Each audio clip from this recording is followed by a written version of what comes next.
teman-teman, kami dari kelompok 4 dan kami akan menjelaskan siklus akuntansi pemerintahan daerah. Enjoy for watching. Akuntansi adalah suatu sistem.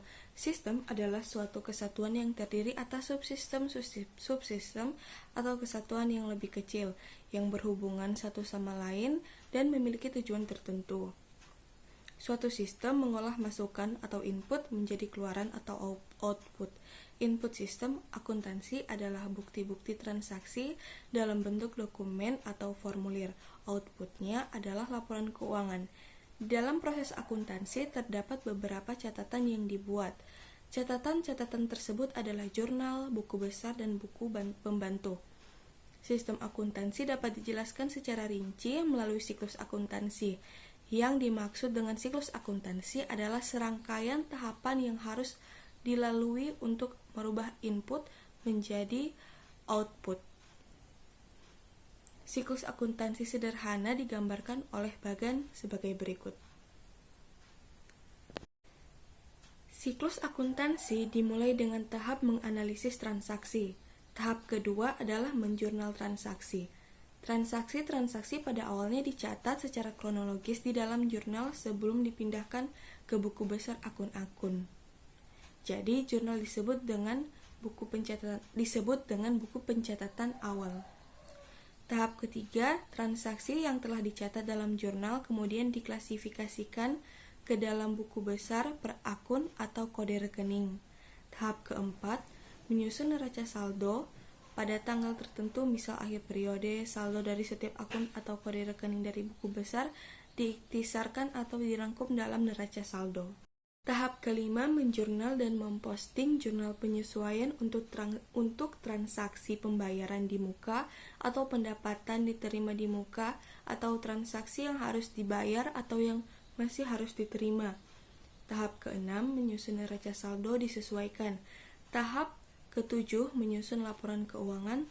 Tahap kedelapan, menjurnal dan memposting ayat jurnal penutup. Tahap ke-9, menyusun neraca saldo setelah penutupan. Tahapan siklus akuntansi. A. Analisis transaksi. Yang dimaksud dengan analisis transaksi adalah peristiwa-peristiwa ekonomi dari suatu entitas yang tercatat. Tujuan dari analisis transaksi adalah pertama, untuk mengidentifikasi jenis-jenis akun yang terkait, dan kemudian untuk menentukan apakah dibutuhkan debit atau kredit pada akun tersebut. Urutan peristiwa di dalam proses pencatatan dimulai dengan transaksi. Bukti transaksi adalah berupa dokumen-dokumen sumber, misalnya surat ketetapan pajak atau retribusi daerah, tanda bukti penerimaan, dan lain-lain. Bukti akan dianalisis untuk menentukan pengaruh transaksi pada akun-akun tertentu. Dengan demikian, dalam menganalisis transaksi juga dilakukan identifikasi dokumen sumber yang akan digunakan sebagai dasar pencatatan transaksi keuangan ke dalam jurnal. B. Jurnal. Jurnal merupakan catatan kronologis dan sistematis atas seluruh transaksi keuangan sebuah entitas. Dalam melakukan pencatatan transaksi ke dalam jurnal, digunakan metode double entry, di mana setiap transaksi akan dicatat di sisi debit dan di sisi kredit. Ada dua basis yang akan digunakan dalam pencatatan akuntansi di pemerintah daerah, yaitu basis akrual dan basis kas. Dengan demikian, akan terdapat dua jenis jurnal untuk melakukan pencatatan atas transaksi-transaksi dalam sistem akuntansi pemerintah daerah. Jurnal yang pertama adalah jurnal LO dan neraca. Jurnal LO dan neraca ini digunakan untuk mencatat kejadian atau transaksi keuangan terkait aset, kewajiban, entitas, pendapatan LO, dan beban. Jurnal LO dan neraca ini akan menghasilkan laporan operasional dan neraca.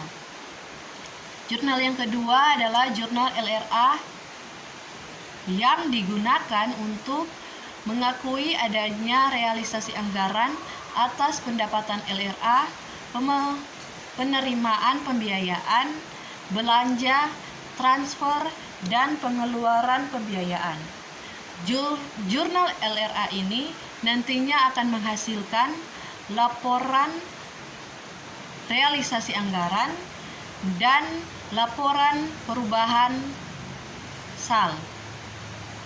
Jurnal LRA ini digunakan untuk menjurnal realisasi anggaran selama periode berjalan.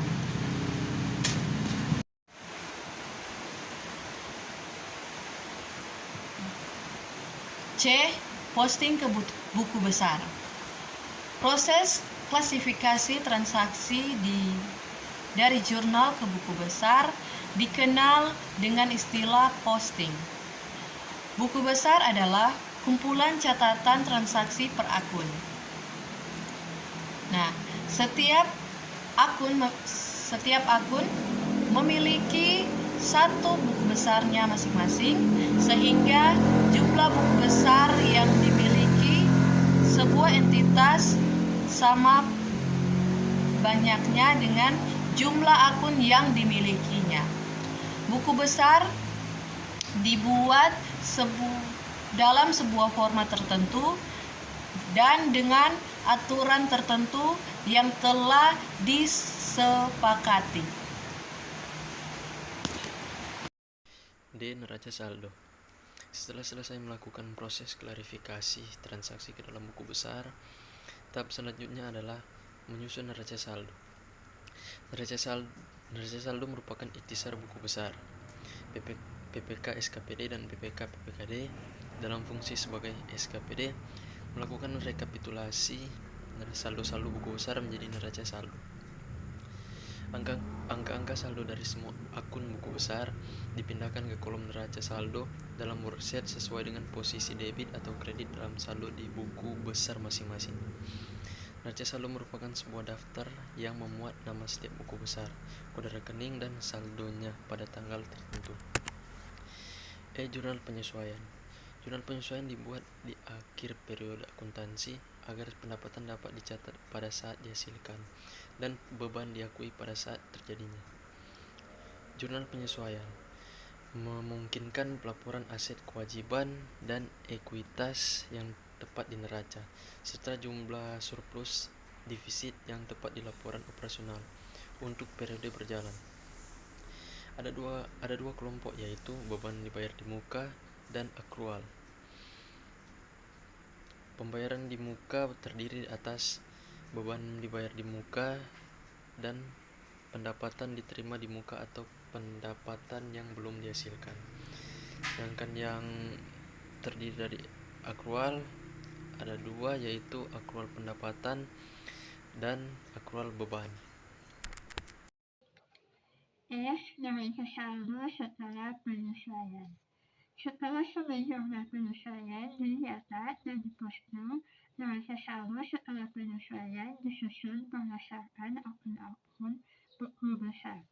Tujuan dari neraca saldo setelah penyesuaian adalah membuktikan kesamaan saldo debit dan saldo total kredit.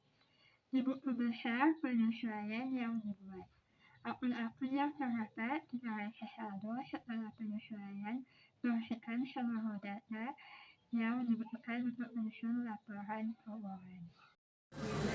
G. Laporan keuangan. Hasil akhir sebuah proses akuntansi adalah laporan keuangan. Neraca saldo setelah penyesuaian yang telah dihasilkan sebelumnya dijadikan dasar dalam penyesuaian laporan keuangan. Laporan keuangan pokok terdiri dari 1. Laporan realisasi anggaran. 2. Laporan perubahan saldo anggaran lebih. Yang ketiga, laporan operasional. Yang keempat, laporan perubahan ekuitas. Yang kelima, neraca. Yang keenam, laporan arus kas. Yang ketujuh, catatan atas laporan keuangan. H. Jurnal penutup. Jurnal penutup dilakukan setelah laporan keuangan disusun. Jurnal penutup dibuat untuk menihilkan semua akun nominal atau akun sementara yang dilaporkan dalam LRA dan LO.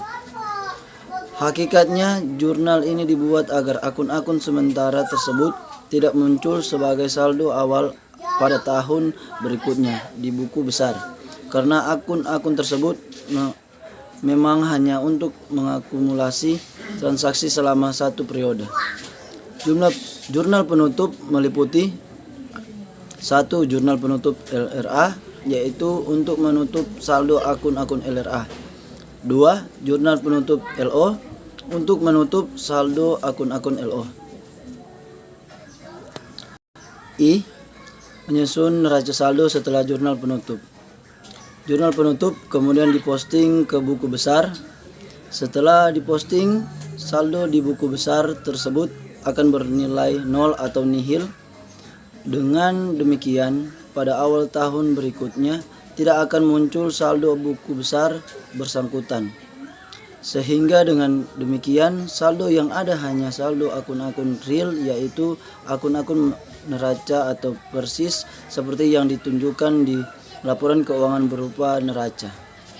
Format neraca saldo setelah penutupan sama persis dengan format neraca saldo setelah penyesuaian. Hanya judulnya diganti neraca saldo setelah penutupan, dan angka di neraca saldo setelah penutupan merupakan saldo terakhir setelah postingan jurnal penutup.